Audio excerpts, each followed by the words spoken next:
Oh, diba? Sino nakakaya dito, Jennervin? Paparinig ka ng ganyan. Ikaw naman ang palpak, idadamay mo pa si Admin Lovely, idadamay mo pa si Claudia, pati ako na alam ko, wala akong alam dyan. Sa totoo lang, wala. Hello, Mama Sally. Well, pero mo yung 2024 ko yan nalaman na nag-aaway-away kayo. Kailan ba kayo minura niyan ni Jennervin? Kailan kayo minura? Minura kayo niyan. Alam mo, sir, hindi ko naman niya inaano na yun. Minura kayo nito. Minura kayo niyan nitong year 2024 na talagang ako'y nagalit sa kanya. Dahil, bakit mo minumura si Admin Hollingwin at si Ann? Anong dala? Kaya nalaman ko lang sa inyo yon. Tinanong ko si Admin Lovely, bakit Admin Lovely nagmumura si Jennervin? Bakit galit yan? Kaya tinanggal niya sa GC dahil nagmumura. Yung pala dahil sa perang pinadala ni Admin, ni Ann, na pambili ng pasit na hindi, wala naman pakailan kami kung di ka nakabili.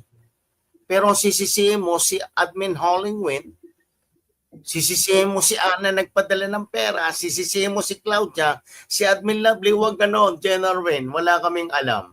For heaven's sake, wala kaming alam. Huwag kang gumawa ng kwento. Dahil yung kwento mo ibaligtad pa sa libro. Baligtad sa libro ang kwento mo, Jennervin. Na ako na walang alam, ako yung namimigay ng pera, malalaman ko, pinadala ka ng pera. Ano yun? After 2 years pa yan, sumingaw. Na pinadala ka niya ng pera. Eh noon nga ako nagpadala ng pera sa'yo, nagreklamo ba ako nung mag-meet kayo? Ewan ko sino pinadala ko, si Admin Hollingwin. Nung nagkita-kita kayo ni... Siya po ang una. Siya yung una, bali...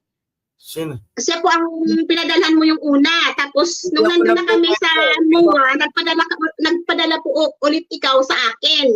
At yun ang ginastos, yung nasa akin, yun po ang ginastos namin sa pagkain namin. Ngayon, may natira. So, pinagati-hatian na. Yun ang pinagati-hati ko dun sa ano. Tapos, sa totoo lang, Jennervin, hindi ako naghahanap ng pera, hindi ako nagkukwenta. Yung mga inupaop mo nga sigarilyo, binabawi ko ba yan sa iyo? May babawi ko pa ba yung sigarilyo kung binili sa iyo? Mababawi ko pa ba yung pamasahe mo sa ticket? Mababawi mo pa ba yung natulong ko sa iyo? Huwag ganun, huwag ka lang magkwento ng totoo. Aminin mo na may pagkakamali ka. Period. Hindi naman kami galit sa iyo eh. Ikaw lang ang gumagawa ng paraan para talagang magalit kami sa iyo, para kamuhian ka. Tulad nito, gagawa ka ng kwento na alam ko, alam ni Admin Lovely, alam ni Claudia. Anong malay ko doon? Kailan dalawa niya na nagkakaalaman at saka si Admin Hollingwin kung alam. Hindi naman kami nagtanong sa iyo sa pagkakito. Ang alam ko lang po, bibigyan din ako ng pamasahe, pero hindi ko pa alam kung magkano pinadala sa kanya. Kaya nga eh. Hindi ka naman nagtanong, di ba? Ako, napaka-trusted. Hindi po ako napaka-trusted kita pero hindi mo nga sinabi sa akin. Malaman ko lang, yung nagmumura na yan, pinunyeta ka. Kasi hindi po ako, sir, nagsusumbong sa'yo para kampihan mo ako. Ang ibig kong sabihin, kaya ko po sinabi yun sa'yo, para patunayan nyo po na tayong dalawa po ang nagbili ng pansit at pira mo ang pinambili natin. Kaya ako nasabi ko sa'yo. Maliwanag wala pa si Jennervin nung bumili ako ng pansit, diba? Nung bumili tayo ng pansit, wala pa si Jennervin. Wala pa po. Kaya nga forever si Jennervin, huwag ka naman magkwento. Hindi ka namin idinidiin. Ipinaliliwanag lang namin for the over 2 years, pinunyeta mo yung kasama namin. Opo, tapos, ano pa na, papangaralan. Pangangaralan daw na ako. Pati pinag-aralan ni Admin Hollingwin, kino-question mo. Huwag ganun, Jennervin. Pinipilit mo na kami magalit sa iyo ng totoo dahil itong mga ginagawa mo.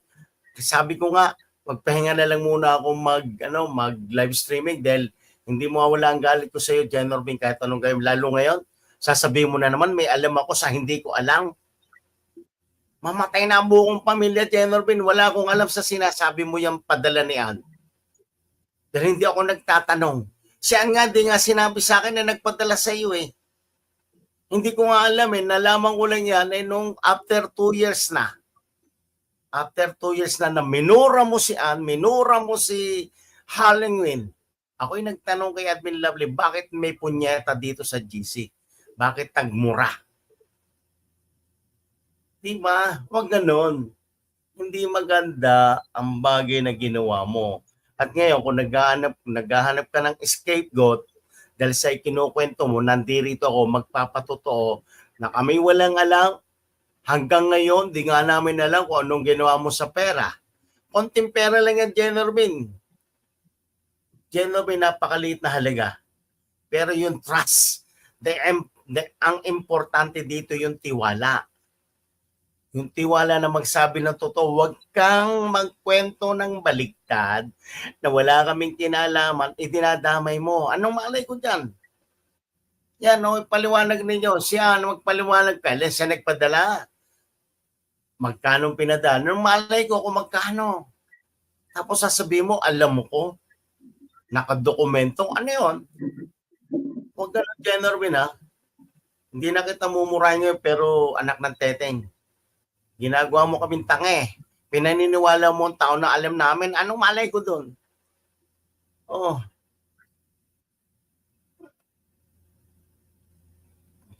Eh, hindi ko nga alam yan, Ane. Malay ko. Hindi ko naman alam talaga eh. Ay, kung nagpasalamat siya, anong malay ko? Ang ginagalit ko dyan, nagmura siya.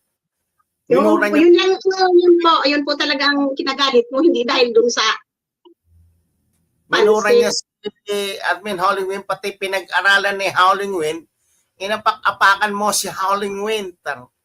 Ewan ko sa iyo. Ewan mo. Tapos paparinig ka dyan na kami hindi quiet. Paano kami tatahimik kung ganyan ginagawa mo? Nagkukwento ka ng baligtad pa. Kung gano'ng kabaligtad ng utak mo, gano'ng kabaligtad ng mga kwento mo. Kaya nagtataka nga ako sa kanya kasi ilang beses niya yung sinabi, paulit-ulit niyang sinasabi na kung ako mag-i-exit sa inyo, mag-i-exit na lang ako, wala kayong maririnig sa akin na kahit ano. Bakit nagpaparinig siya? Kaya sana wag kang magparinig. Sa akin, kaya nga ako nagpaalam ng 2 weeks eh, dahil sa iyo, tang ina naman, no? Para wala kang marinig sa akin, pero ngayon, pinarinig mo na naman, pati ako may kinalaman, wala akong alam dyan. Hindi ko pinagtatanggol dito sa Halloween dahil ang sinasabi ko ay totoo. Huwag kang gumawa ng kwento para wala kang problema, Jenormin. Huwag kang gumawa ng kwento. Ano yung Jenormin, tanungin kita, ano ba yung pagmamalaki mo? Hindi ka nakapagbigay sa akin kahit 1 sentimo. Tandaan mo yan, ha? Tandaan mo yan. Wala ka na itulong sa isang David Dilagan. Pero huwag kang gumawa ng kwento na idinadamay mo pa ako. Tapos na ako sa'yo. Kahit mamatay ka bukas, wala akong pakialam sa'yo. Pakandila, hindi kita papakandilaan. Tandaan mo yan. Kaya ayaw ko na nga magsalita ng masasakit dahil alam ko, magbibigti ka lang kapag narinig mo ang mga salita ko. Magbibigti ka lang. Dahil sa sama ng ugali mo, pinagtakpan ko ang kasamaan ng ugali mo. Sabi mo, sociable ka, magaling makisama, utot mo. Yung asawa ko nagre-reklamo sa akin, ano ba naman yung bisita mong yan? Madaling araw sa kakain, pag kami kumakain, ayaw sumabay. Ano yun? Anong pakikisama mo doon? Sarili kong asawa yun. Hindi ko kabit yun. Kahit nga ako nandoon sa bahay ko, pag tinatawagan kita kumain, ayaw mo. Yung pala, bumaba ako, kukuha ko ng kape. Pero wala akong dalang kape sa taas. Nakita ko kumakain ka. Ano yan? So, sabi mo, nagkukwento ako. Nak ng teteng naman, tigilan mo ako, Jenormin, ha? Huwag kang magkwento ng baliktad dahil sabi ko sa'yo, pag nagsalita ako, talagang magbibigti ka na lang. At kahit magbigti ka pa, hindi kita pakakandilaan dahil sayang yung pambili ng kandila para sa'yo. Sayang. Ako hindi ko